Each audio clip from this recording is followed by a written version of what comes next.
أثابكم الله. فضيلة الشيخ، يقول السائل: استقمت منذ 7 سنوات ولا أزال أنعم بنعمة الهداية ولله الحمد، كيف أحافظ على هذه النعمة في هذا الزمن المليء بالفتن أثابكم الله؟ نسأل الله بعزته وجلاله وعظمته وكمال أن يثبتنا على الحق حتى نلقاه وهو راض عنا. أولا أوصيك بتقوى الله عز وجل، فمن اتقى الله وقاه من الفتن والمحن وثبته على هداه وألهمه الرشد وسدده في القول والعمل، فاتق الله. وثانيا أن تلزم الشكر، فما من عبد أنعم الله عليه بنعمة فقام بحقها بالشكر إلا تأذن الله له بالمزيد، وهذا وعد من الله والله لا يخلف الميعاد. وإذا سألك العبد أنه لا يحب ولا يريد ولا يرضى أن يبدل دينه ويريد من الله أن يثبته على الحق، فقل له اشكر نعمة الله عليك، فتشكر الله سبحانه وتعالى ولا تنسى فضله عليك. ومن الشكر شكر الجنان وشكر اللسان وشكر الجوارح والأركان. أما شكرك بجنانك فانزع من قلبك كل حول وقوة، وانزع من قلبك كل فضل إلا حول الله وقوته، فضل الله وحده لا شريك له. لا تقل إنك مستقيم لأنك من بيئة مستقيمة، ولا تقل والله إني على خير لأن والدي فعل وفعل وتنسى فضل الله عليك، بل تبرأ إلى الله من الحول والقوة إلا من حول الله وقوته. وما بكم من نعمة فمن الله، أن تشكر الله بقلبك.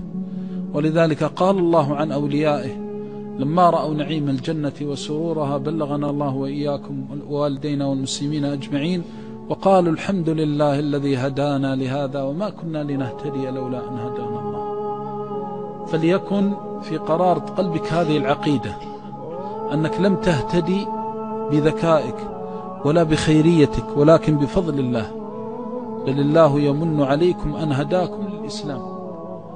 فالله هو الذي يهدي ولا مهدي من هدى إلا من هداه الله. الأمر الثاني بقلبك، بلسانك أن تلهج بالشكر، وهذا يستلزم منك كل نعمة في الدين تذكرها. من الناس من أعطاه الله الهداية فما قام إلا شكر الله، ولا قعد إلا شكر الله، ولا أصاب خيرا إلا ذكر الله، حتى يبلغ الدرجات العلى في هدايته.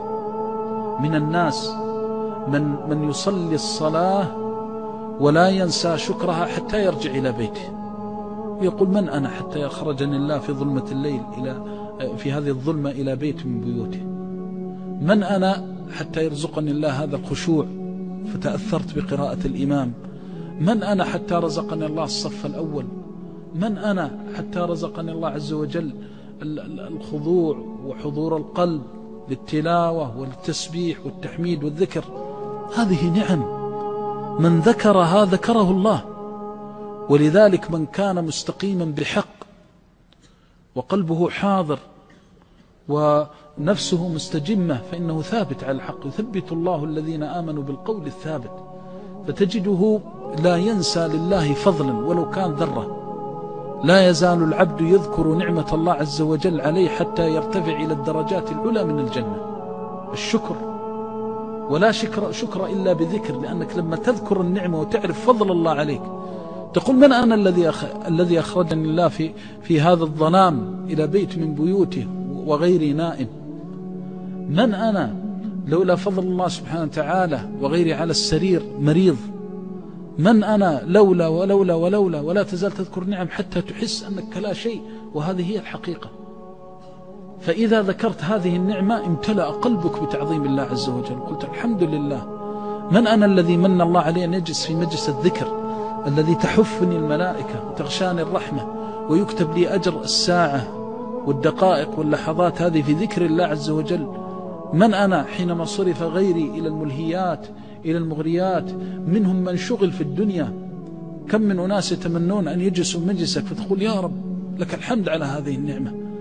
فإذا ذكرت نعمة الله بجنانك وذكرت وأثنيت على الله بلسانك واستحييت من الله في نعمه بجوارحك وأركانك، ثبت الله قدمك على الصراط المستقيم، ثبتك الله على سبيل قويم، ثبتك الله على صراط ينتهي بك إلى الجنة.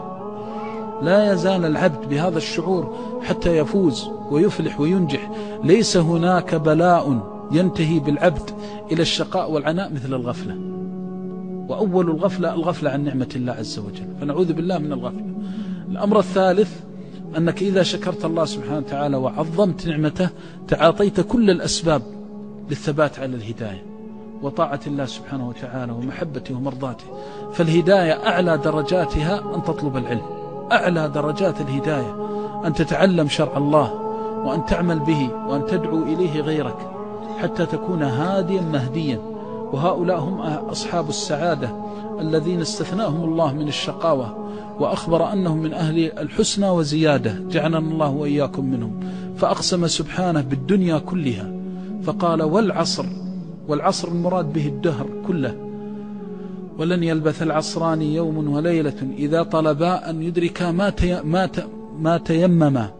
فالعصر هو الدهر، فأقسم الله بالدنيا كلها والعصر إن الإنسان لفي خسر إلا الذين آمنوا، هذه الهداية، وعملوا الصالحات، هذا طلب الزيادة من الهداية والاهتداء، وتواصوا بالحق وتواصوا بالصبر، اهتدوا في أنفسهم وهدوا غيرهم كما قال بعض العلماء رحمه الله. فإذا أراد الله أن يتمم لك الهداية رزقك طلب العلم، وتسمو في طلب العلم إلى أعلى الدرجات من أدب طالب العلم مع الله وأدبه مع نفسه وأدبه مع العلماء ومع مشايخ الأحياء ومن يتعلم منهم ويستفيد من كتبهم من الأموات، فيحفظ لسانه وجوارحه ويحفظ حرمتهم وحقهم، فلا يزال على هذا الخير حتى يرفع ويرضى الله عن قوله وعمله.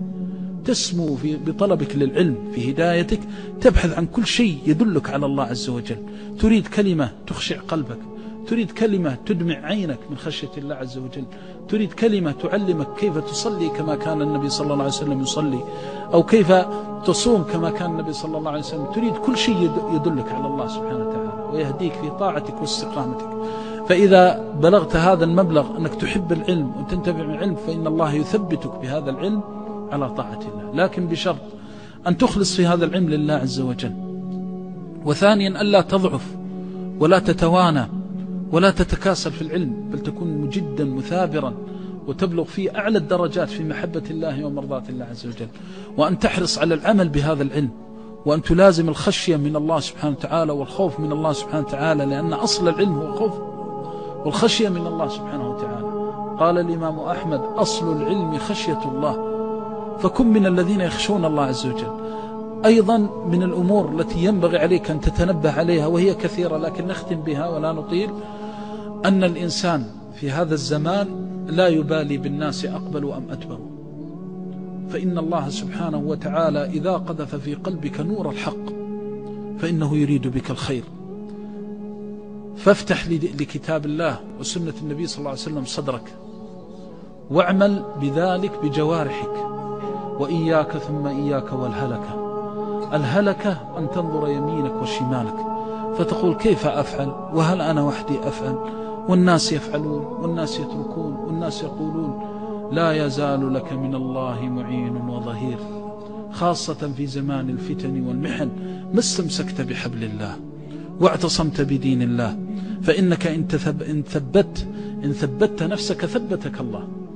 وإن رأيت أن الله أعطاك هذه النعمة وهي الهداية، وأنك ستلزمها وستلازم عليها وستعض عليها بالنواجذ رغم الملهيات، رغم المثبطات، رغم سب الناس، رغم شتمهم، رغم استهزائهم، رغم سخريتهم، فلا يزيدك ذلك إلا في الله حبه، ولا يزيدك هذا إلا اعتصام بحبل الله وثباتا على دين الله الذي يريد أن يستقيم على طاعة الله حتى يأتيه الموت والله راض عنه، لا يبالي بالناس هل هم معه أو عليه، ما دام أنه يرضي الله سبحانه وتعالى.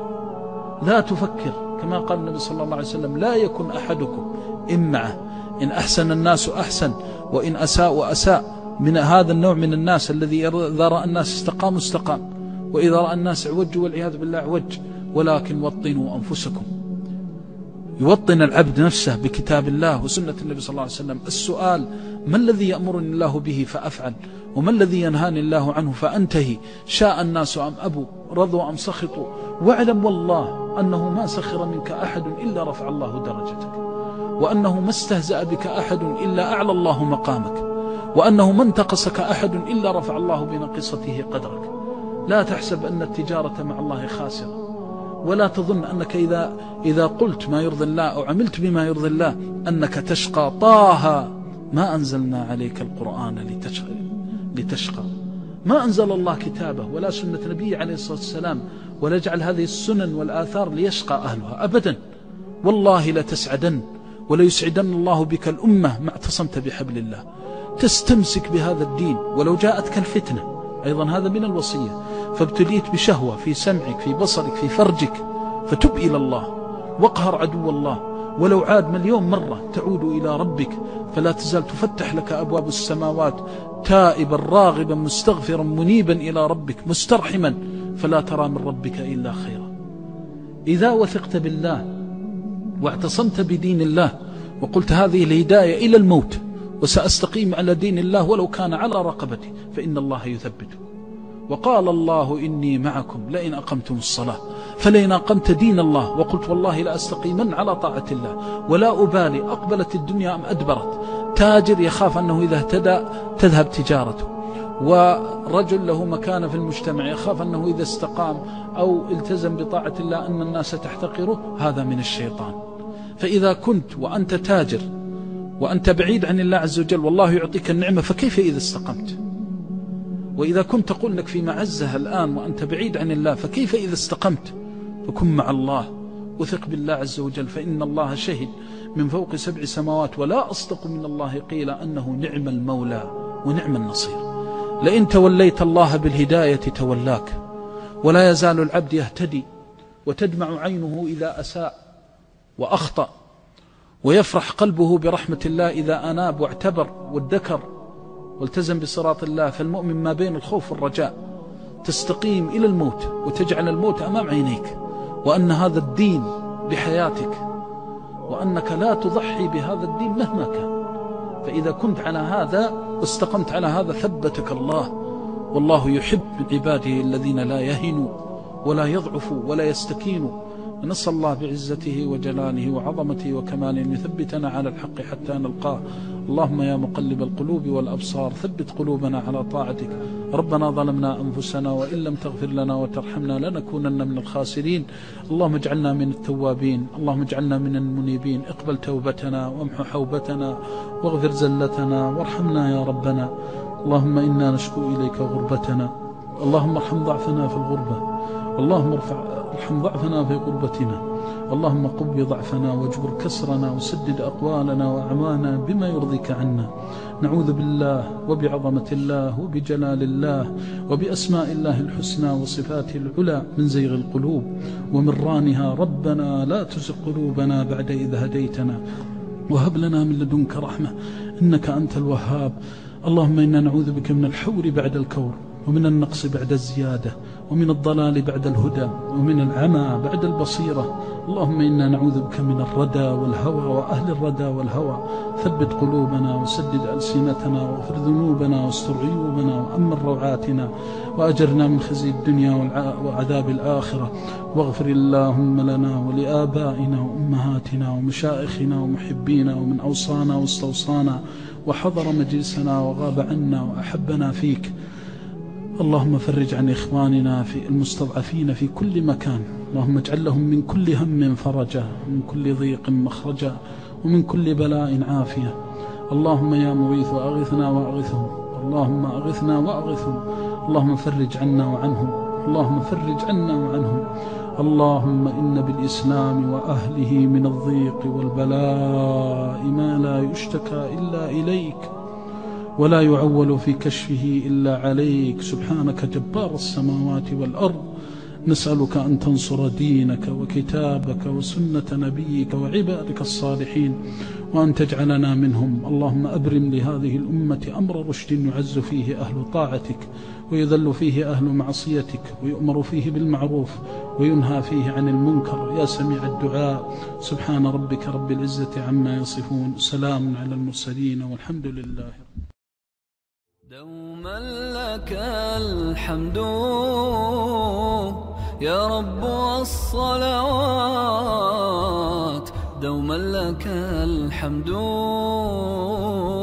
ما دقت النبضات. فلا أنت خالقنا تدعو لك الأصوات،